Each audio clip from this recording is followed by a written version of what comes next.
Kata Buya Hamka melanjutkan, itulah sebabnya segera umat Islam dapat mendirikan suatu pemerintahan yang besar dan lagi kuat, dipusakakan berabad-abad lamanya, yaitu keteguhan iman, keyakinan cita-cita atau ideologi dan ilmu perang. Nah, ini yang disebut oleh Buya Hamka, ya, apa yang dipusakakan yang menjadikan umat Islam ini kuat selama berabad-abad, peradaban Islam itu kuat selama berabad-abad. Kenapa? Karena 3 faktor. Pertama, iman yang teguh. Yang kedua, cita-cita yang tinggi, keyakinan yang tinggi. Yang ketiga, kita punya ilmu tentang peperangan. Harus siap untuk berjihad. Karena jihad itu, kata Nabi SAW, darwatu sinamihi al-jihad. Puncak kemuliaan Islam itu adalah jihad. Kenapa? Membela dan membentengi kekuatan Islam dari serangan musuh-musuh.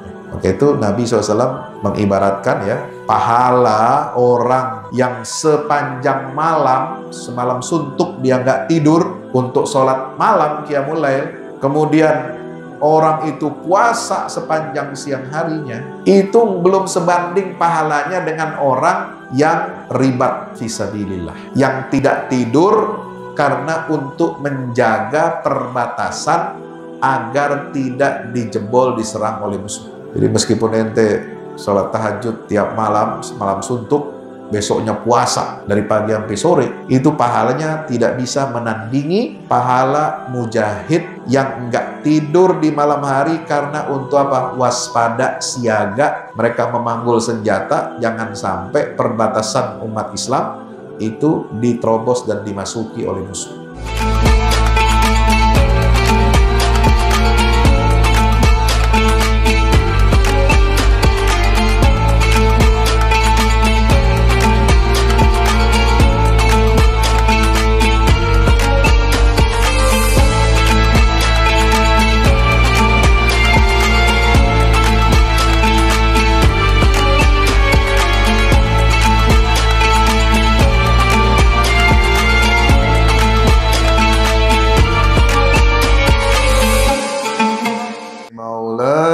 صل دائما أبدا على حبيبك خير الخلق كلهم محمد سيد الكونين والثقلين والفريقين من عرب ومن عجم مولاه سلم دائما أبدا على حبيبك غير نبينا الأمير الناهي فلا أحد ولا أبر في قول لا منه ولا نعم مولاي صل سلم دائما على حبيبك خير الخلق كل هو الحبيب الذي ترجى شفاعته لكل هول من الأهوال مقتحم مولاي صل وسلم أبدا على حبيبك خير الخلق كلهم دعا إلى الله فالمستمسكون به مستمسكون بحبل غير منفصم مولاي صل سلم دائما أبدا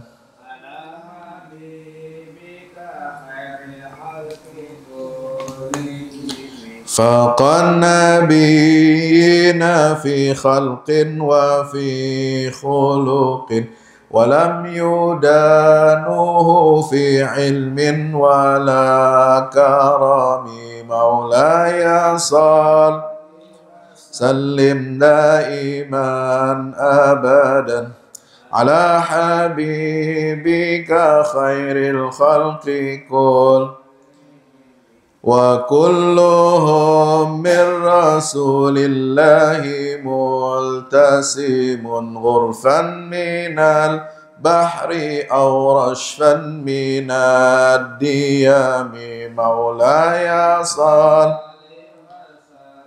دائما أبدا على حبيبك خير كلهم دعمت دعت النصارى في نبيهم واحكم بما شئت مدحا فيه واحتكم مولاي صل دائما أبدا على حبيبك خير الخلق كل وانسب إلى ذاته ما شئت من شرف وانسب إلى قدره ما شئت من عظام مولاي صل وسلم دائما أبدا على حبيبك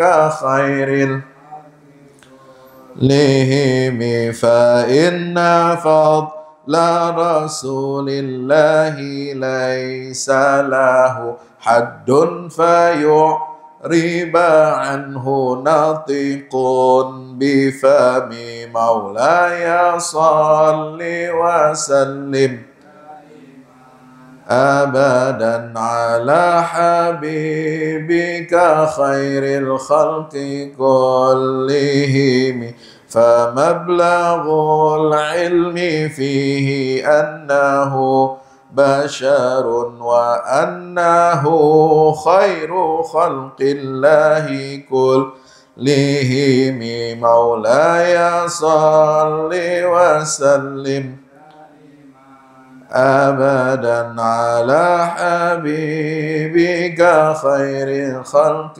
كلهم اللهم صل وسلم وبارك عليه. Bismillahirrahmanirrahim. Raditu billahi rabba wa bil islami dina wa muhammadin nabiyya wa rasula. Subhanallah walhamdulillah wa la ilaha illallah wallahu akbar. Infiru khifafan wa thiqala. Wajahidu bi amwalikum wa anfusikum dzalikum khairul lakum in kuntum ta'lamun. Qatiluhum yu'adzibhumullahu bi aydikum wa yukhzihim wa yansurkum 'alaihim wa yashfi sudur qaumin mu'minin. Wa anfiqu fi sabilillahi wa la tulqu bi aydikum ila tahlukah wa ahsinu innallaha yuhibbul muhsinin. Wa hayyikum bi tahiyatil Islam. Assalamualaikum warahmatullahi wabarakatuh. Segala puja dan puji hanya milik Allah Subhanahu wa taala. Dialah satu-satunya zat yang kita sembah, satu-satunya yang kita panjatkan pujaan dan pujian yang tertinggi, yang teramat besar, yang teramat mulia, hanya berhak untuk kita sampaikan, kita sematkan hanya kepada Allah Jalla Jalaluhu Subhanahu wa taala. Karena dialah yang menciptakan kehidupan kita, seluruh manusia, seluruh makhluk di alam semesta ini. Dialah yang memberikan rezeki setiap makhluk.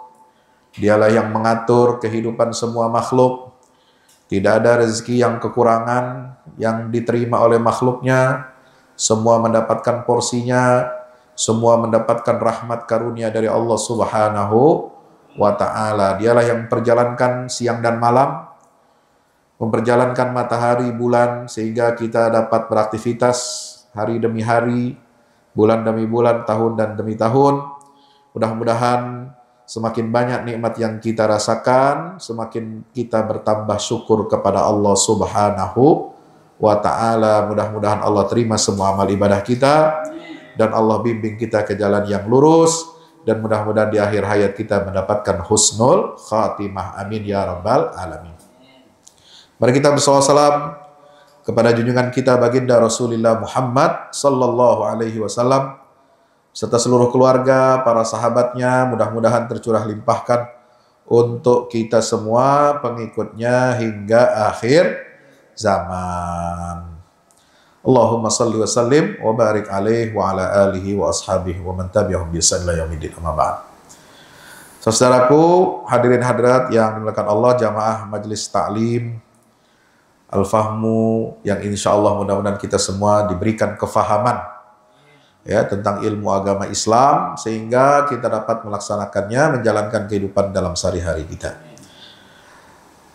Alhamdulillah, pada kesempatan malam hari ini kita akan mengkaji kajian tafsir Al-Quran dari tafsir Al-Azhar.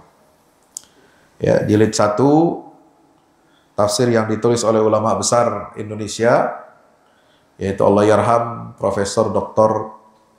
Kiai Haji Buya Abdul Malik Karim Amrullah, atau yang kita kenal dengan nama pena singkatannya Hamka, Haji Hamka. Kita akan membahas tafsir surah Al-Baqarah ayat 195, yaitu tentang kewajiban berinfak di jalan Allah. Sebagai kewajiban kita untuk berjuang di jalan Allah, perlu infak, perlu dana. Ya, maka setelah ayat surat Al-Baqarah ayat 193 yang menyatakan waqatiluhum hatta la takuna fitnatun wa yakuna ad-dinu lillah fa in intahu fala udwana illa 'alal zalimin. Ya. Perangilah mereka, orang-orang yang memerangi kamu. Orang-orang yang memerangi, membunuhi umat Islam karena kita beragama tauhid.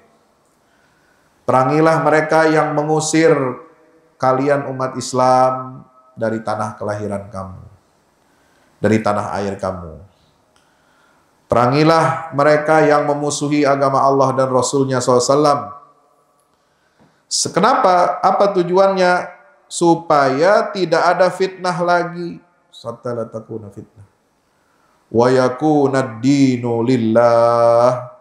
Dan supaya agama Islam ini sempurna, murni, bisa kita tegakkan ya untuk Allah Subhanahu wa ta'ala. Jadi perang di dalam Islam itu tujuannya adalah supaya menyingkirkan kezaliman, menghilangkan kebatilan, terutama yang disebabkan oleh orang-orang kafir yang memusuhi umat Islam, seperti sekarang terjadi di mana? Di Palestina. Ya, mereka memusuhi, memerangi umat Islam itu karena agama. Wa ma naqamu minhum illa ayyuminu billahil azizil hamid. Sebagaimana Ashabul Ukhdud.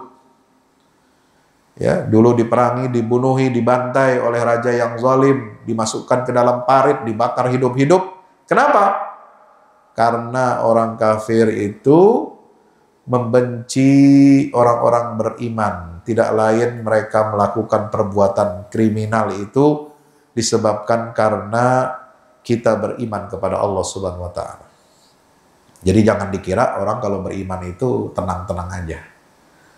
Orang kalau beragama Islam itu nyaman-nyaman aja. Ya, sebab apa? Orang kafir itu melihat agama Islam ini sebagai agama yang harus dimusnahkan, harus dihilangkan. Kenapa? Karena Islam ini menentang kezaliman. Islam itu menentang penjajahan. Islam itu menentang kerusakan.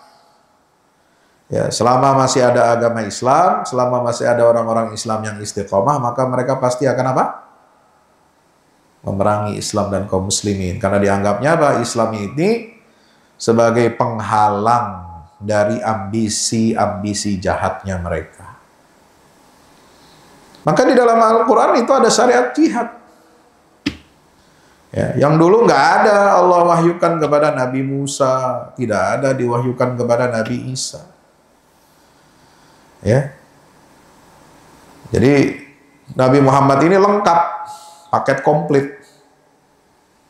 Allah turunkan bukan hanya membawa risalah kedamaian, risalah keselamatan, risalah akhlak, adab budi pekerti yang tinggi, tetapi juga bagaimana menjaga dan memelihara agama tauhid ini dari tangan orang-orang yang keji. Harus apa? Harus ya, upaya mereka itu dihentikan dan dilawan dengan kekuatan. Jadi Islam ini agama kekuatan. Bukan hanya agama damai. Islam itu berdamai kepada orang yang mau berdamai. Yusalim man salamahu. Tetapi Islam juga bisa apa? Berperang, memerangi siapa saja yang memerangi Islam. Yuharib man harabahu. Jangan kita diperangi oleh orang lain, orang-orang kafir yang nggak suka kepada umat Islam, lalu kita hanya diam saja, lalu menyerahkan tenggorokan kita, leher kita untuk disembelih. Nah, itu bukan orang Islam namanya. Ya, maka Allah perintahkan seperti itu. Fa in intahau, kalau mereka berhenti, maka tidak ada lagi permusuhan kecuali atas orang-orang yang aniaya. Fala udwana illa 'alal zalimin. Nah, untuk mendukung jihad fisabilillah itu, maka Allah perintahkan kita di ayat 195 surah Al-Baqarah ini apa? Wa anfiqu fisabilillah. Wahai orang-orang beriman, bernafkahlah di jalan Allah. Berikanlah infak di jalan Allah. Jadi berinfak di jalan Allah itu bukan cuma buat bangun masjid, bukan cuma buat bangun pesantren, bukan cuma buat santunan anak yatim, ya. Infak di jalan Allah itu bukan cuma buat kasih makan fakir miskin, sedekah. Ya. Infak fisabilillah itu derajat yang paling tinggi adalah berinfak saudara dengan harta untuk mendukung orang-orang yang berjihad di medan laga, di medan pertempuran. Ini ayatnya. Sahabat, kalau kita tidak berinfak di jalan agama Allah ini, untuk mendukung jihad kaum mujahidin yang berjuang membela agama Allah, wala tulqu bi aidikum ila tahlukah wa ahsinu. Maka Allah mengancam, jangan sampai kamu menjerumuskan, melemparkan dirimu ke dalam kebinasaan. Jadi kalau nggak berinfak, ente binasa. Jadi perintah untuk berinfak itu tujuannya adalah supaya kita bisa tetap eksis, bisa tetap hidup. Kita bisa sejahtera, kita bisa aman beribadah, aman beraktivitas, aman menjalankan syariat agama Allah, aman untuk membangun peradaban. Itu sebab kalau tidak ada infak di jalan Allah, yang terjadi adalah umat Islam ini akan hancur, akan diperangi, akan dibunuh, akan dibantai, sehingga apa? Syariat Islam ini tidak akan lagi tegak di atas muka bumi. Itulah kebinasaan umat Islam. Jadi Allah perintahkan apa? Kita berinfak. Yang kedua, larangan kita untuk melemparkan diri ke dalam kebinasaan. Wala tulqu biyadikum ila tahlukah. Nah, melemparkan diri ke kebinasaan itu kenapa? Dengan cara bagaimana? Kalau kita tidak berinfak di jalan Allah, itu namanya binasa. Menjerumuskan diri kita dalam kebinasaan. Wa ahsinu, dan berbuat baiklah kamu. Innallaha yuhibbul muhsinin. Sungguhnya Allah mencintai hamba-hamba yang berbuat ihsan. Orang yang berbuat baik. Kita lihat tafsir Al-Azhar. Jika kamu mereka perangi terlebih dahulu pada bulan yang suci dan kehormatan bulan itu telah mereka langgar, hendaklah kamu tangkis serangan mereka walau di dalam bulan suci sekalipun. Ya. Itu terkait dengan ayat sebelumnya. Asy-syahrul haram bis-syahril haram wal hurumatu qisas. Maka di dalam ayat ini disebut hurumat, jamak dari hurmah yang berarti suci. Terdapat berbagai kesucian. Pertama, bulan yang suci itu sendiri asy-syahrul haram, Yang kedua, tanah itu sendiri tanah suci, yaitu tanah kota Makkah. Yang ketiga, masjidnya suci, yaitu Masjidil Haram. Sehingga barang siapa yang masuk ke dalamnya dijamin keamanannya.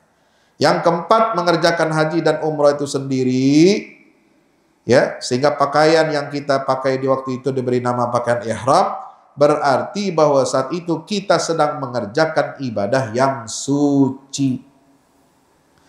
Maka segala pekerjaan suci itu diharamkan oleh syarak mengotorinya dengan perbuatan-perbuatan yang dapat merusak kesuciannya.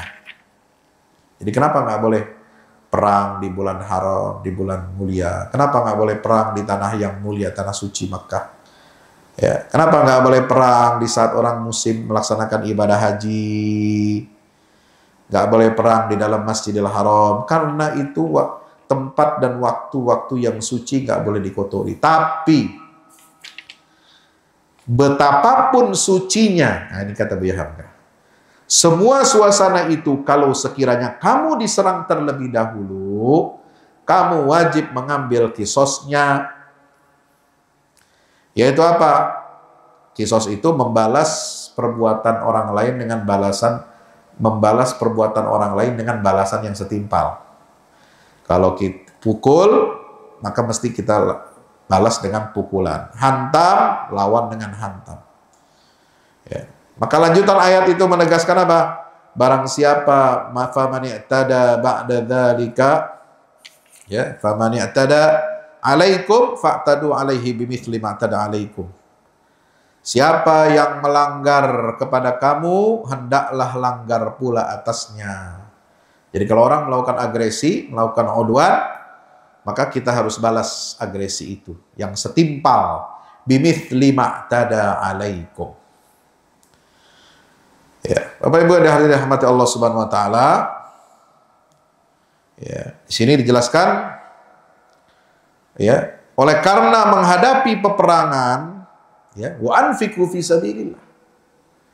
Ya, menghadapi peperangan itu, waqatiluhum tadi itu, ya, itu maka perbelanjaan umat Islam ini akan berlipat ganda dari biasa. Kenapa? Karena kita butuh logistik. Perang itu butuh logistik.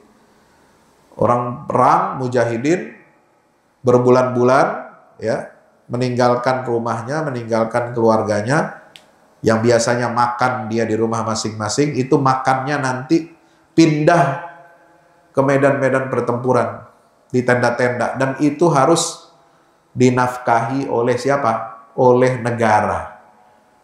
Mereka, pasukan-pasukan Islam itu harus dinafkahi oleh seluruh umat Islam. Kalau tadinya mereka nggak ada perang, mereka tinggal di rumah masing-masing, mereka wajib menafkahi dirinya sendiri.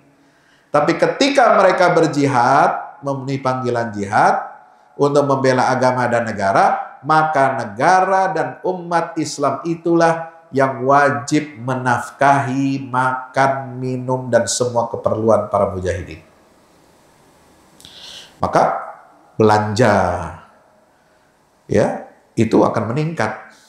Belanja logistik, belanja sembako, ya, belum lagi belanja obat-obatan untuk ngobatin orang yang luka, belanja operasional, ya, ngangkut personil, ngangkut senjata, itu kan perlu apa? Transportasi, harus dibayar. Setelah itu apa? Persenjataan, senjata harus ada, lengkap, harus beli.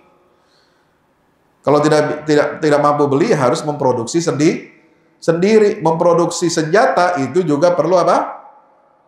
Modal, fulus. Nggak bisa kita, ya, bikin senjata, ya, pakai terigu, ya gimana? Bikin senjata pakai kacang, ya nggak bisa. Ya, itu buat dimakan nanti. Bikin senjata itu pakai besi. Besi itu nggak gratis, beli, ya. Kemudian harus dibentuk, ya, pokoknya alutsista itu harus beli, harus punya modal, ya. Nah, pada saat-saat yang demikian sangatlah dikehendaki kesanggupan berkorban. Jadi orang kalau berjihad ada umat Islam berjihad membela negerinya, itu sama dengan hukumnya kita wajib kita berjihad membela negeri kita. Ya. Nah, orang Islam yang membela negerinya itu wajib kita bantu. Walaupun negeri kita aman, kita nggak dijajah. Tapi karena saudara kita negerinya dijajah, tanah sucinya dirampas, rumahnya dirampok, dia diusir, maka orang di situ wajib berjihad dan kita mesti bantu. Itulah ekonomi jihad. Ya. Ya, itu makanya Allah turunkan ayat ini, wa anfiqu fi sabilillah wa la tulqu bi aydikum ila tahlukah. Kalau kita nggak bantu, kita binasa. Kenapa? Musuh nggak akan berhenti, tidak akan merasa puas bisa menguasai negeri saudara kita yang di Palestina itu. Kalau itu bisa mereka kuasai penuh, orang Islam semua nyerah, maka mereka yang namanya penjajah nggak akan merasa puas, dia akan terus memperluas wilayah jajahannya. Nah, sekarang itu Menteri Keuangan Israel bilang apa? Kami ini ingin mendirikan konfederasi negara Israel Raya, mencakup Mesir, Arab Saudi, Bahrain, Emirat, Lebanon, Syria, dan Irak. Itu ingin dijadikan satu sama dia. Artinya apa? Palestina nggak bisa ditinggalkan sendiri. Kalau dia tinggal sendirian, Israel akan mencaplok semua negara-negara yang ada di sekitarnya. Maka kita harus berpikir sebagaimana yang diwahyukan oleh Allah dalam Al-Qur'an. Kalau kita nggak bantu orang yang sedang membutuhkan dukungan dana, logistik, dan senjata untuk mereka berjihad, mengusir, dan mengalahkan penjajah, maka kita semua umat Islam yang akan membayar apa? Membayar harganya. Bayar tagihan. Nah, bayar tagihan. Ya, kita akan membayar tagihan berupa apa? Kebinasaan. Kalau satu umat Islam udah hancur di sana, nanti akan merembet ke negara-negara. Kalau negara yang sekitarnya sudah dikuasai, maka mereka akan menguasai seluruh dunia. Ya sekarang mereka sudah menguasai melalui apa?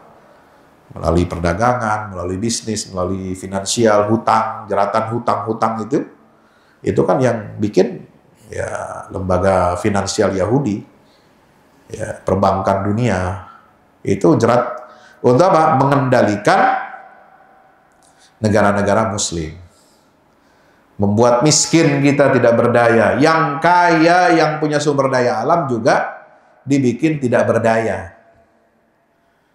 Kayak Indonesia, kaya sumber daya alam, tapi kita nggak bisa menguasai sumber daya alam itu.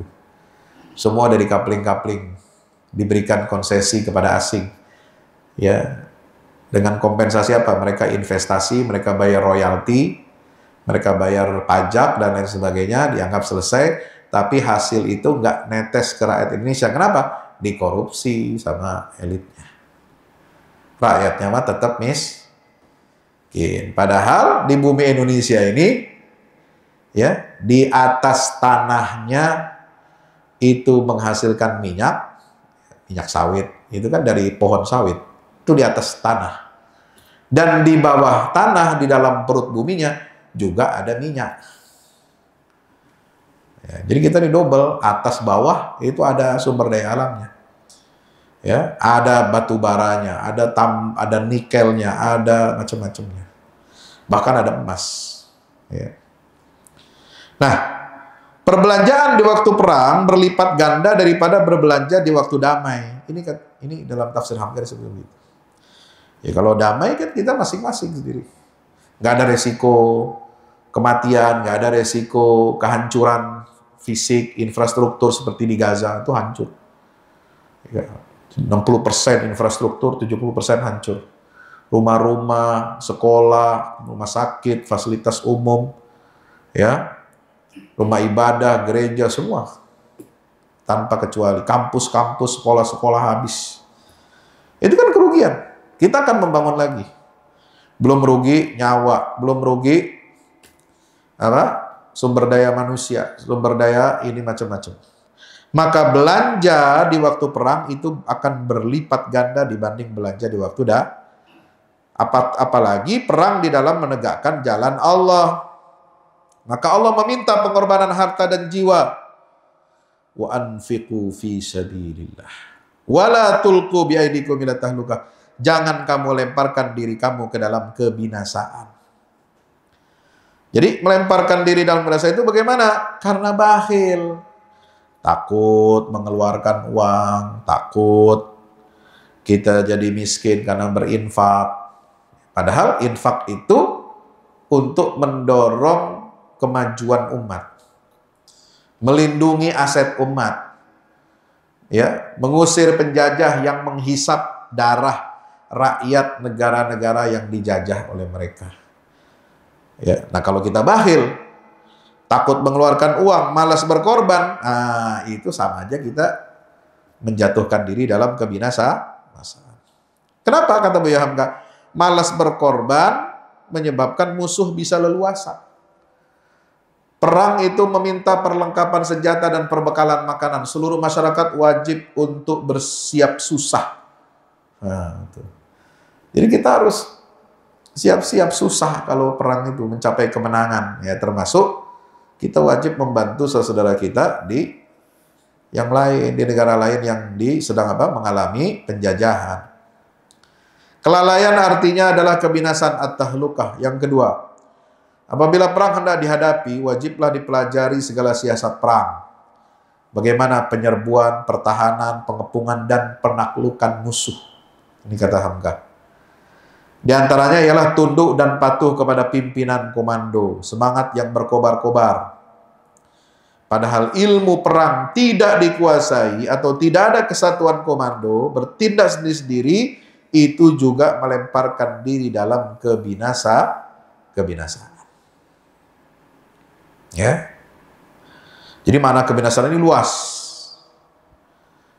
Pengalaman yang pahit telah dirasakan oleh kaum muslimin ketika kejadian perang Uhud. Itu juga tahlukah. Kenapa? Nggak taat kepada perintah Nabi SAW. Ya. Kemudian setelah kekalahan di perang Uhud, mereka umat Islam ini mendapatkan pelajaran yang sangat mahal. Selanjutnya mereka menjadi lebih disiplin. Makanya kata Buya Hamka melanjutkan, itulah sebabnya segera umat Islam dapat mendirikan suatu pemerintahan yang besar dan lagi kuat, dipusakakan berabad-abad lamanya, yaitu keteguhan iman, keyakinan cita-cita atau ideologi dan ilmu perang. Nah ini yang disebut oleh Buya Hamka, ya. Apa yang dipusakakan, yang menjadikan umat Islam ini kuat selama berabad-abad. Peradaban Islam itu kuat selama berabad-abad. Kenapa? Karena 3 faktor. Pertama, iman yang teguh. Yang kedua, cita-cita yang tinggi, keyakinan yang tinggi. Yang ketiga, kita punya ilmu tentang peperangan. Harus siap untuk berjihad. Ya, karena jihad itu, kata Nabi SAW, darwatu sinamihi al-jihad. Puncak kemuliaan Islam itu adalah jihad. Kenapa? Membela dan membentengi kekuatan Islam dari serangan musuh-musuhnya. Maka itu Nabi SAW mengibaratkan, ya, pahala orang yang sepanjang malam, semalam suntuk dia nggak tidur untuk sholat malam qiyamul lail. Kemudian orang itu puasa sepanjang siang harinya, ya, itu belum sebanding pahalanya dengan orang yang ribat fisabilillah, yang tidak tidur karena untuk menjaga perbatasan agar tidak dijebol, diserang oleh musuh. Jadi meskipun ente sholat tahajud tiap malam, malam suntuk, besoknya puasa dari pagi sampai sore, itu pahalanya tidak bisa menandingi pahala mujahid yang enggak tidur di malam hari karena untuk apa? Waspada, siaga, mereka memanggul senjata, jangan sampai perbatasan umat Islam itu diterobos dan dimasuki oleh musuh. Itu. Ya. Dan ini dibawa oleh umat Islam ini selama berabad-abad. Syariat jihad itu dikuasai, diamalkan, dipraktekkan oleh kaum muslimin. Nah, ketika umat Islam tidak lagi mengenal syariat jihad fisabilillah, ya, tidak atau meninggalkan jihad fisabilillah, maka umat Islam akan mengalami kebinasaan. Kenapa? Ya, musuh nggak akan takut sama kita. Makanya salah satu yang diserang oleh musuh-musuh Islam itu apa? Selain tentang politik Islam, itu yang akan diserang, ya. Syubhat dilancarkan, disebarkan di mana-mana supaya umat Islam ini menjauhi politik. Yang kedua, yang musuh Islam itu takuti, ya, sehingga mereka bersusah payah untuk menghilangkan ajaran Islam supaya umat Islam ini lemah, adalah syariat jihad. Itu yang akan mereka apa? Mereka bikin apa? Kabur. Mereka bikin kacau pemahaman umat tentang jihad fisabilillah. Ya, makanya mereka bekerja untuk apa? Membuat supaya umat Islam ini nggak usah ada jihad. Islam ini hanya ibadah aja di masjid. Islam ini hanya baca Quran. Islam ini hanya berselawat. Islam ini hanya zikir, majelis-majelis salawat, majelis tarekat. Nggak usah ada ikut cawe-cawe politik. Tidak usah mendengungkan jihad fisabilillah. Nah, itu kalau kita sudah terjebak ke dalam pemikiran itu, berarti musuh Islam itu sudah berhasil. Ya, makanya senang. Ya, dan kita harus khawatir, ya, harus waspada. Jangan sampai negeri kita ini cuma banyak majelis sholawat, majelis zikir, majelis doa bersama, majelis tarekat, ananu, ya. Ya, istighosah nggak apa-apa, berdoa minta keselamatan bangsa, tapi kalau cuma itu doang isinya, ya, apalagi ceramahnya cuma kagak ada isinya, ngalor ngidul, cuma sholawat doang, kagak ada pencerahan kepada umat. Nah, itu yang didemenin oleh orang kafir. Umat Islam jadi apa? Bodoh. Umat Islam cuma inget akhirat aja, dunianya kagak diinget. Ya.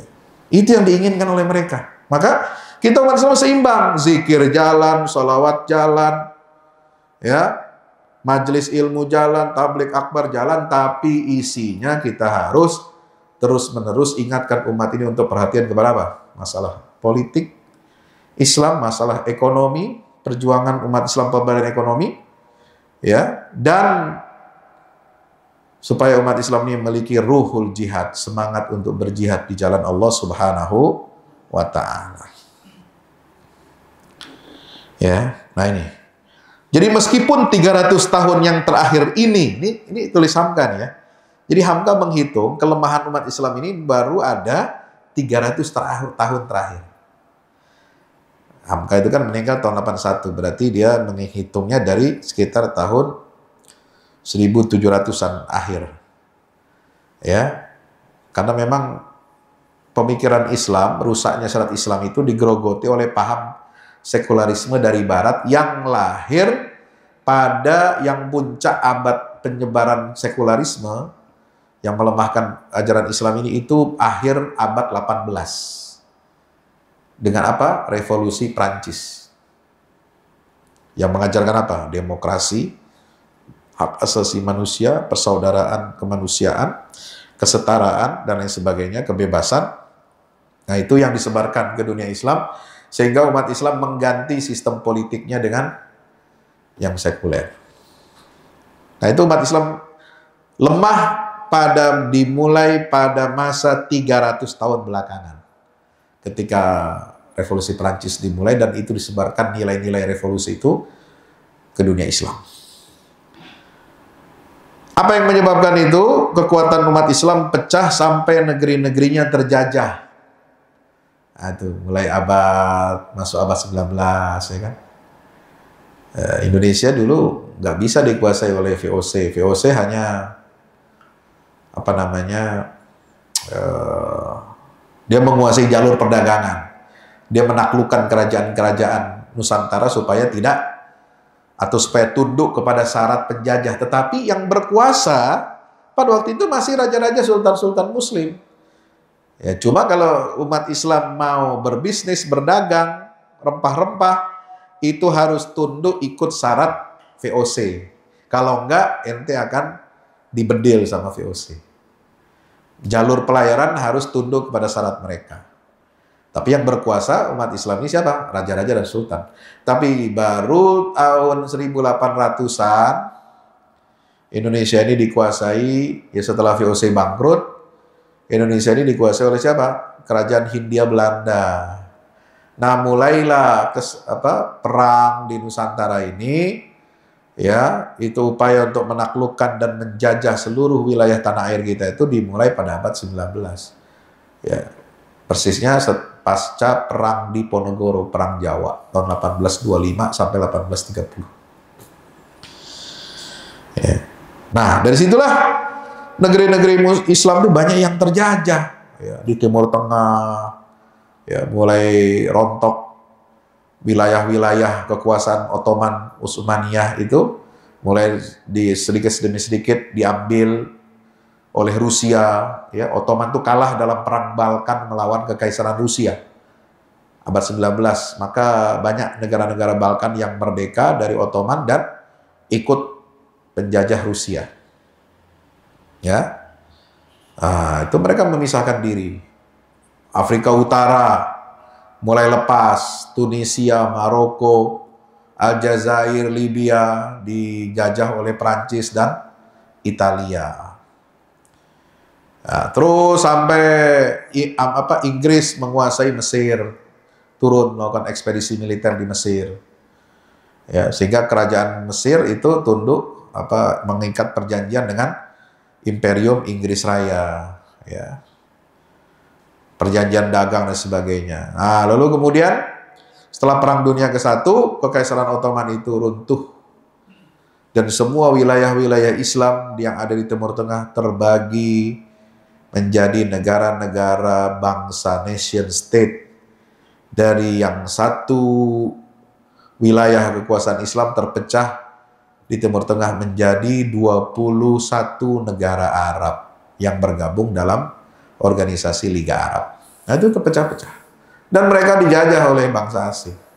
Sampai abad ke-20, ya, setelah Perang Dunia Kedua, baru mulai pada merdeka. Indonesia merdeka, mana lagi Aljazair, ya, Maroko, Libya baru merdeka setelah itu. Irak, Iran, Arab Saudi udah duluan. Dia merdekanya diberi oleh Inggris karena merdeka dari Kesultanan Ottoman Turki. Jadi ketika Khalifah Turki di Utsmani tahun 24 habis, ya, dibangkrutkan, ya, dilikuidasi lah istilah bahasa ekonominya itu oleh siapa? Mustafa Kamal. Maka Arab Saudi menjadi kerajaan. Ya, tadinya wilayah Ottoman. Dia merebut Hijaz, ya, penguasa Mekah, Syarif Mekah, ya, didepak, ya, diusir. Ya, dia pindah ke mana? Ke Yordan, mendirikan kerajaan di situ, di Yordania dan Irak. Itu anaknya, makanya Syarif Hussein punya anak, Raja Hasan, ya. Dan di Irak juga begitu, mendirikan. Nah, itu kemudian itulah kenapa? Karena kita umat Islam ini ditipu oleh penjajah-penjajah itu. Kamu harus memimpin bangsa sendiri, negara kamu sendiri, wilayah sendiri. Jangan dipimpin oleh orang Turki. Jangan dipimpin oleh orang Islam, katanya. Kamu harus bangga dengan nasionalismenya, nah, gitu. Ya, maka pecahlah itu negara-negara itu menjadi negara-negara kecil.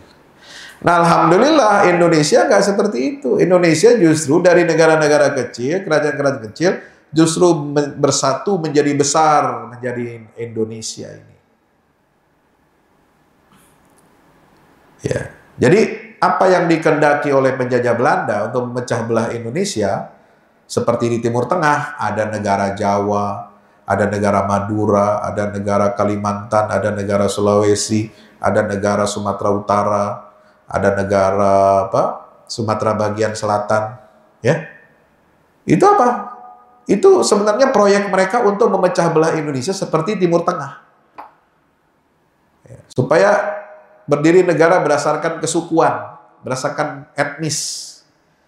Tidak dipersatukan oleh bahasa Nusantara, bahasa Melayu yang di situ ada bahasa Islam. Tidak disatukan oleh ruh semangat Islam untuk melepaskan diri dari penjajahan. Itu gagal. Itulah kenapa. Jadi kita bersyukur Indonesia ketika negara-negara Arab, Afrika dan Timur Afrika Utara, Timur Tengah itu pecah menjadi puluhan negara, yang tadinya satu negara, ya, Indonesia malah sebaliknya. Dari yang tadinya kecil-kecil ke satu, akhirnya menjadi besar, membentuk sebuah negara kesatuan. Makanya Indonesia sampai sekarang itu ditakutin. Ya, dia negara model kesatuannya ini mirip, ya, mengambil inspirasi dari apa? Dari inspirasi pan-islamisme, persatuan Islam. Ya, tetapi kalangan sekuler di Indonesia itu berupaya untuk menjauhkan, ya, ideologi negara Pancasila dari Islam, dari umat Islam. Ya, itu yang selalu mereka lakukan ketika masa-masa Orde Lama. Ya, Pancasila ini dibajak untuk kepentingan siapa? Komunis. Ya. Di masa Orde Baru, Pancasila dibajak untuk menyerang ajaran Islam. Katanya nilai ideologi Pancasila itu tidak sama dengan Islam. Siapa yang bercita-cita menegakkan syariat Islam, ingin menegakkan semangat jiwa dari apa? Dekret Presiden kembali kepada Piagam Jakarta, ya, dengan kewajiban menghidupkan 7 kata dalam sila pertama Pancasila itu, berarti dia anti Pancasila, dia subversif. Gerakan radikal, gerakan yang harus ditumpas oleh negara. Nah, itulah terbukti pada masa Orde Baru itu apa? Pemberantasan gerakan-gerakan Islam, gerakan-gerakan dakwah. Maka semuanya tiarap. Ya, itu. Kemudian ada upaya untuk meluruskan perjalanan bangsa dilakukan oleh Pak Harto terakhir. Ya, tapi nggak bisa diselamatkan, dijatuhkan oleh tekanan dari Amerika, dari Cina, dan berkolaborasi dengan kekuatan lokal. Kembalilah datang era reformasi. Ini muncullah rezim-rezim yang terus-menerus memompakan semangat permusuhan anti-Islam, Islamofobia.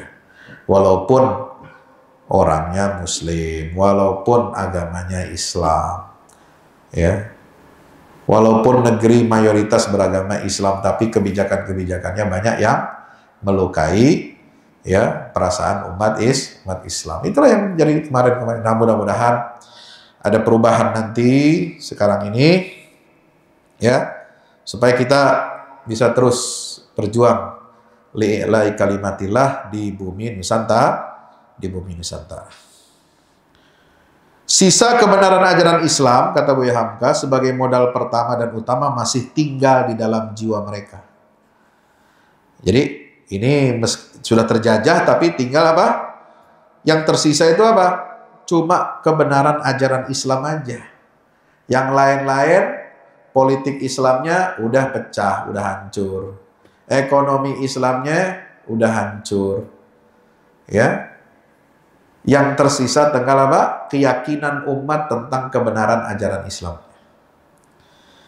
Nah, ini cerita lagi Buya Hamka. Jadi Buya Hamka ini cerita tafsir, tapi dia menjelaskan kondisi sosial politik baik nasional maupun internasional. Ketika terjadi Perang Dunia I, bangsa-bangsa yang menjajah Prancis, Inggris, dan Spanyol banyak memakai serdadu Islam dari Afrika dan tanah Arab yang mereka bawa ke medan perang Eropa. Keberanian mereka di medan perang diakui dan amat mengagumkan. Bangsa Turki menguasai Eropa beratus tahun lamanya. Keberanian tentara Turki dalam tiap-tiap medan perang pun diakui oleh musuh-musuh mereka. Ya. Dan ketika terjadi Perang Korea, PBB pun juga memakai tentara Turki dalam peperangan di bawah pimpinan Jenderal MacArthur. Ini Hamka tahu ya, sejarah perang di dunia ini. Ternyata keterlibatan orang Islam dalam perang-perang besar di dunia ini itu ada. Kenapa? Karena orang Islam itu punya mental, ya, semangat, ya, ada semangat juang di dalam dirinya, dalam jiwanya. Jenderal itu pun mengakui keteguhan semangat tentara Turki yang sangat mengagumkan, padahal itu belum dikatakan jihad fisabilillah, baru tentara bayaran. Maka dengan semangat baja sebagai modal pertama yang tidak takut mati, ditambah dengan ilmu perang, ditambah dengan disiplin yang teguh, niscaya kekuasaan Islam di mana-mana akan kembali timbul. Nah, ini tafsir sosiologis. Jadi Hamka, Allah yarham, ya, memberikan sebuah tafsiran bagaimana umat Islam ini harus bangkit.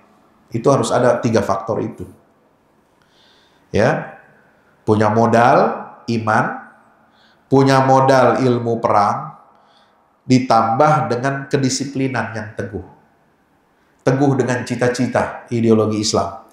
Insya Allah, ya, ini prediksi Buya Hamka, kekuasaan Islam akan kembali jaya.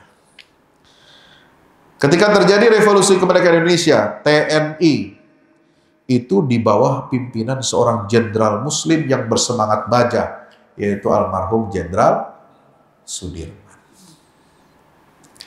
Sampai sekarang, ahli-ahli perang mengakui betapa besarnya pengaruh semangat jenderal yang beriman itu dalam membentuk TNI.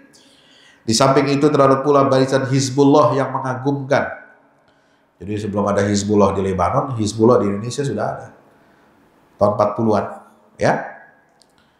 Dan ada juga di suatu tempat pemuda-pemuda yang bersemangat jihad fisabilillah dan berjiwa syahid turut dalam perang kemerdekaan. Akan tetapi mereka hanya tampil dengan bambu runcing yang dimantrakan atau dijampi-jampi oleh kiai-kiai mereka.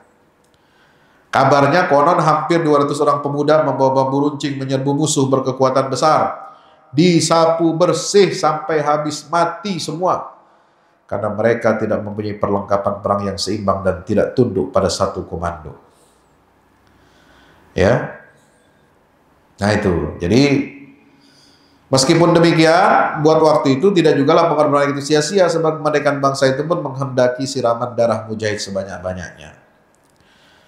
Maka itu, bagaimana cara menafsirkan ayat wala tulqu biaidikum ila tahlukah? Jangan kamu jatuhkan diri ke dalam kebinasaan. Artinya jangan kamu enggan mengeluarkan pengorbanan harta benda buat berperang karena takut miskin. Jangan. Ya. Kalau kita pelit, enggan mengeluarkan infak, berkorban harta benda untuk membiayai perang jihad fisabilillah, maka kita yang akan binasa. Demikian pula menurut tafsir Ibnu Abbas, kalau kalian bakhil mengeluarkan harta untuk belanja perang, pasti kamu binasa. Ada seorang mujahid Islam bernama Aslam bin Imran pernah menceritakan pengalamannya ketika tentara Islam dikerahkan oleh Muawiyah bin Abi Sufyan mengepung Konstantinopel. Tahu Konstantinopel? Nah, itu ibu kota Bizantium, Romawi Timur, yang sekarang sudah beralih namanya Istanbul sejak penaklukan Sultan Fatih Mehmed kedua tahun 1453, tanggal 29 Mei. Jadi sebelum itu penguasa-penguasa muslim itu sudah berupaya untuk apa? Mengepung Konstantinopel, ingin merebut Konstantinopel itu. Kenapa? Karena mereka percaya kepada janji Rasulullah Sallallahu Alaihi Wasallam, ya, bahwa Konstantinopel itu akan ditaklukkan. Sebaik-baik pemimpin adalah pemimpinnya yang menaklukkan Konstantinopel, dan sebaik-baik tentara adalah tentara yang ikut membebaskan Konstantinopel itu. Apa kata Aslam bin Imran? Cerita, ketika kami menyerbu Konstantinopel, tentara yang dari Mesir di bawah Panglima Uqbah bin Amir, ada tentara yang dari Syam di bawah komando Fudalah bin Ubaid. Lalu kedatangan kami disambut oleh barisan tentara Romawi yang amat besar. Ya. Tiba-tiba tampillah seorang laki-laki sejati dari tentara Islam. Lalu dia menyerbu tentara Romawi yang besar itu sehingga dia telah masuk jauh sekali ke tengah-tengah mereka. Jadi menerobos barikade, barisan orang Romawi. Ada seorang mujahid masuk menerobos mereka sampai dia masuk jauh sekali membunuhi tentara-tentara musuh. Lalu orang-orang yang melihat itu menjadi seram dan berkata, "Subhanallah, kawan kita itu barusan telah membawa dirinya ke dalam kebinasaan." Ya, dengan mengutip ayat ini, "Wala tulqu biaidikum ila tahluka." Jangan kalian binasakan diri dengan cara apa? Menerobos barisan musuh.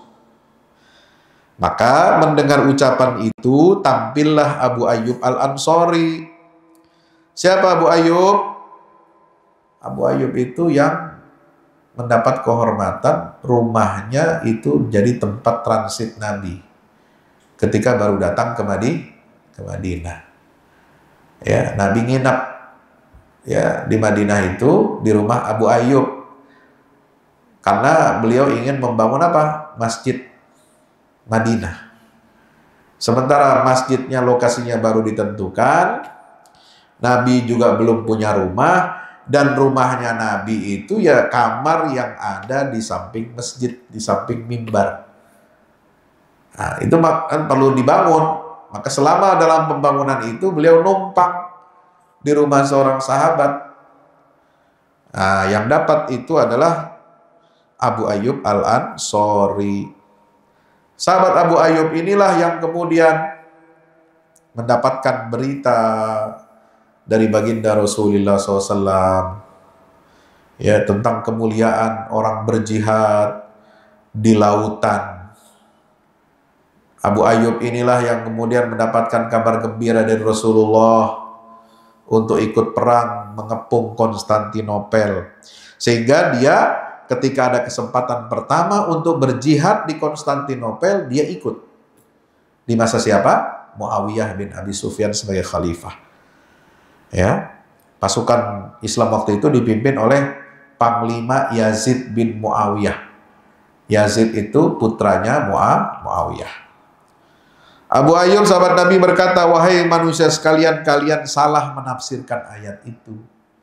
Ayat wala tulqu biaidikum ila tahluka itu bukan untuk melarang seorang mujahid untuk masuk ke dalam barisan musuh lalu kemudian dia mengobrak-abrik pada musuh lalu kemudian dia celaka. Enggak. Sungguh, kata Abu Ayyub, ayat ini turun menuju kepada kami orang-orang Ansor. Yaitu ketika Allah memberikan kejayaan yang gemilang bagi agama Islam dan telah banyak jumlah pengikutnya sekarang ini, maka ada di antara kami yang berbisik di luar pengetahuan Nabi SAW. Ya, apa kata orang itu ketika berbisik satu sama lain? Harta benda kita sudah banyak yang habis. Ini kita berjihad ketika Nabi di Madinah, kita udah habis-habisan. Ya, udah habis benda kita, harta kita. Kita sumbangkan untuk jihadnya Rasulullah SAW. Perang Badar, perang Uhud, perang ini, perang itu, dan seterusnya. Ya. Sekarang Islam telah menang. Kan sudah Fatuh Makkah, sudah pembebasan kota Makkah, sudah menang dalam perang apa? Perang apa itu? Setelah perang Hunain ya. Sudah nggak ada lagi peperangan. Sekarang Islam sudah jaya, Islam ini sudah menang. Rasanya sudah tidak ada salahnya lagi kita mulai kembali memperbaiki dan menyimpan harta benda kita dan mengumpulkan harta yang selama ini telah berserak. Nah, itu baru begitu doang tuh, baru cuma apa? Keinginan, ya, baru cuma ide. Kita udah nggak punya harta lagi nih, ya, harta kita semua udah kita sumbangin. Sekarang Islam udah nggak ada musuh, udah aman damai, sentosa. Islam udah banyak pengikutnya, kita nggak ada jihad lagi, nggak ada perang. Nah sekarang giliran kita dong. Apa? Yuk kita cari nafkah, cari harta yang banyak, kita kumpulin buat keluarga, buat kesenangan hidup, walaupun sesaat. Maka perkataan bisikan-bisikan itu sampai kepada Nabi SAW. Sehingga turunlah ayat ini, wa anfiqu fi sabilillah wa la tulqu biaidikum ila tahlukah. Hai orang-orang Islam, jangan kamu kira, ini seakan-akan Allah ya menyampaikan ayat itu dengan penjelasan asbabun nuzulnya. Itu kalau kita sampaikan dengan bahasa lisan saya, kira-kira Allah ingin mengatakan begini, orang Islam, jangan kamu kira kamu sudah aman. Walaupun suasana sudah tenang, walaupun Islam sudah menyebar ke seluruh jazirah Arab, Islam sudah menyebar ke seluruh dunia, nggak ada lagi perang, sekarang damai. Jangan pernah kamu merasa aman dan damai, lalu kamu meninggalkan kewajiban infak di jalan Allah untuk mendukung jihad. Kenapa? Kalau kamu tinggalkan itu walaupun sesaat, tidak mau berinfak untuk harta kamu di jalan Allah, maka siap-siaplah kamu akan mengalami kerugian dan kebinasaan. Jadi arti kebinasaan itu, kata Abu Ayyub Al-Ansari radhiyallahu anhu, itu binasa ketika kami mengurusi kepentingan harta benda diri sendiri. Ya. Ketika kami hanya tinggal bersama keluarga kami, dan ketika kami meninggalkan kewajiban jihad di jalan Allah, itulah yang akan menyebabkan kita umat Islam ini binasa. Ya, maka pertanyaannya sekarang, nah, bagaimana umat Islam ini supaya tidak binasa? Ya, kita harus dukung perjuangan para mujahidin. Jadi mujahidin di Palestina itu sekarang ya bukan hanya butuh bukan hanya perlu suplai makanan, obat-obatan, tenda, selimut, baju, ya, listrik. Enggak, mereka juga butuh suplai senjata. Ya, kalau cuma beli makanan, apalagi cuma makanan kaleng, makanan ringan, ya, Indomie dikirim ke sono, terigu, ya cepat habis. Berapa sih uang yang kita berikan ke sono? Ya. Sementara mereka diserang, dibombardir tiap hari, dan sementara mereka harus mempertahankan diri, melawan penjajah, melindungi dirinya. Bagaimana? Ya harus dengan senjata. Maka wajib umat Islam mengirimkan uang untuk mereka bisa beli senjata. Wajib bagi umat Islam berinfak jalan Allah untuk mendukung perjuangan jihad militer mereka sampai kembalinya Baitul Maqdis ke tangan umat Islam. Nah, baiklah, itu menjadi jelas ya bagi kita kewajiban infak di jalan Allah Subhanahu wa ta'ala. Di dalam satu peperangan, kata Buya Hamka, terutama dalam pemberontakan melawan kekuasaan yang zalim, kadang-kadang tidaklah seimbang kekuatan yang melawan dengan yang dilawan. Seumpama telah kejadian di zaman nenek moyang kita melawan kekuasaan Belanda dan penjajahan umumnya, mereka tewas lantaran itu, tetapi mereka beroleh syahid. Kalau terlebih dahulu akan disiapkan kekuatan yang sama dengan musuh, tidaklah akan ada kebangkitan selama-lamanya. Maka kita harus persiapkan kekuatan itu.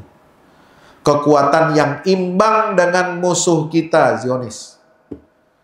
Mereka punya drone, kita harus kirim drone. Mereka punya pesawat tempur, kita harus kirim pesawat tempur. Mereka kirim rudal roket, kita harus kirim pejuang kita rudal dan roket. Harus seimbang. Ya. Kebinasaan ialah hidup yang telah merasa senang dengan mengumpul kekayaan dan kemewahan sehingga takut menghadapi perjuangan. Lalu untuk membujuk diri dikemukakan ayat, janganlah kamu jatuhkan diri ke dalam kebinasaan. Nah ini, banyak orang menipu diri. Oh, kita nggak usah bantu orang jihad di Palestina, jangan kita jatuhkan di dalam kebinasaan. Itu namanya pemahaman yang udah salah, sesat.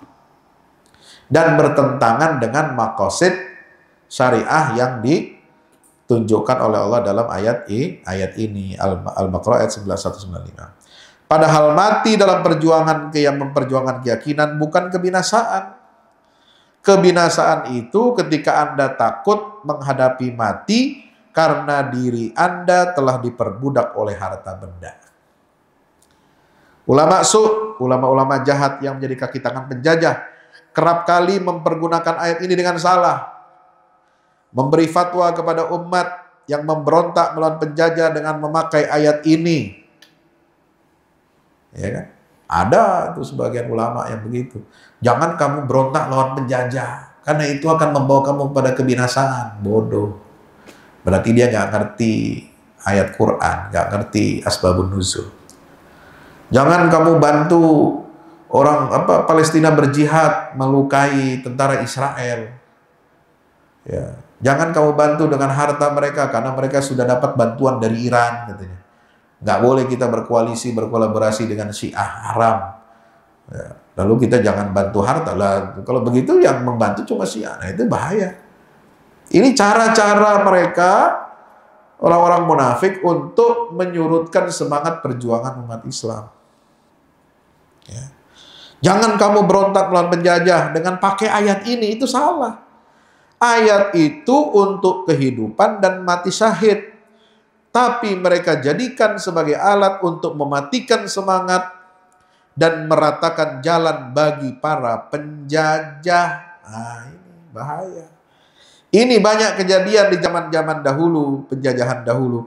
Dan ulama-ulama ini mendapat pujian dan bintang tanda jasa dari si penjajah. Ya. Nah, ini Hamka sudah ngomong nih. Ya, jangan-jangan beliau mengkritik ulama-ulama yang dulu jadi pemberi stempel cap kepada penjajah. Supaya umat Islam jangan melawan, jangan berontak. Patutlah kita ingat pula bahwasanya Abu Ayyub yang meriwayatkan hadis tadi tewas pada penyerbuan dan pengepungan kota Konstantinopel itu. Setelah kota yang megah itu ditaklukkan oleh Sultan Muhammad Al-Fatih dari Bani Utsman, telah beliau suruh cari kuburan Abu Ayyub sampai ketemu. Lalu didirikanlah di sana sebuah masjid yang sampai sekarang terkenal dengan nama Masjid Ayyub.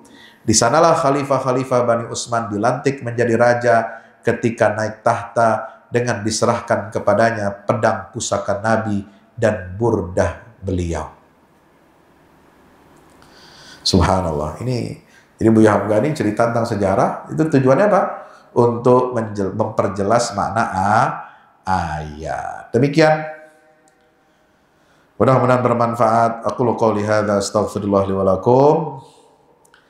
Ya, mari kita sama-sama berdoa untuk kebaikan umat Islam di Indonesia, kebaikan umat Islam di seluruh dunia, untuk kebaikan para ulama-ulama kita, mudah-mudahan mereka istiqomah, mereka senantiasa memperjuangkan Islam dan kaum muslimin. Ya, kita doakan semoga rakyat Palestina diberikan kekuatan dan dukungan dari Allah tanpa batas. Dan kita diberikan kekuatan oleh Allah untuk mendukung perjuangan mereka. Untuk kita mengamalkan ayat ini, wa anfiqu fi sabilillahi wa la tulqu bi aydikum ila tahlukati wa ahsinu innallaha yuhibbul muhsinin. Ayo kita bangun gerakan ihsan. Jadilah Anda orang-orang Islam di Indonesia sebagai muhsinin. Siapa muhsinin? Mereka yang menafkahkan hartanya, menginfakkan hartanya di jalan Allah untuk mendukung perjuangan saudara-saudaranya agar lepas dari penjajahan Zionis dan agar bisa kita membebaskan Masjidil Aqsa dari penjajahan Zionis Israel. Insya Allah. Demikian. Mari kita baca umul kitab Salatul Fatihah. Ala hadhihi niyah wa kulli niyatin salihah. Al-Fatihah. Bismillahirrahmanirrahim. Alhamdulillah rabbil alamin. Arrahmanir rahim. Maliki yaumiddin. Iyyaka na'budu wa iyyaka nasta'in. Shiratal mustaqim. Shiratal ladzina an'amta 'alaihim ghairil maghdubi 'alaihim waladdallin. Amin ya Allah ya rabbal alamin. Demikian, mudah-mudahan bermanfaat. Qul qouli hadza astaghfirullah li wa lakum. Tsumma assalamualaikum warahmatullahi wabarakatuh.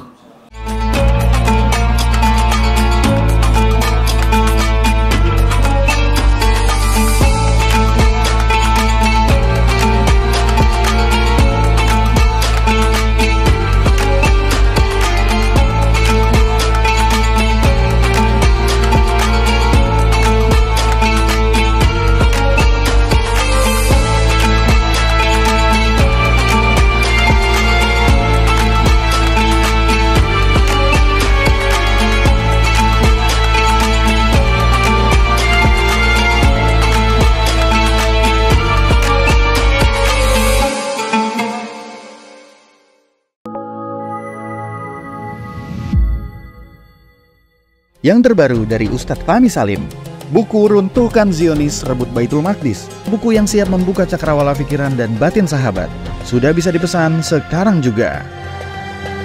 Hasil yang dicapai para mujahidin dalam pertempuran Badai Al-Aqsa 7 Oktober 2023 memiliki arti penting ataupun nilai strategis, bukan hanya dalam pembuktian bahwa kekuatan Israel bisa dikalahkan bahkan oleh pihak yang memiliki persenjataan jauh di bawahnya, melainkan juga dalam menyadarkan dunia Islam, terutama para pemimpinnya yang memilih menjadi penonton ketimbang membantu sesama saudaranya.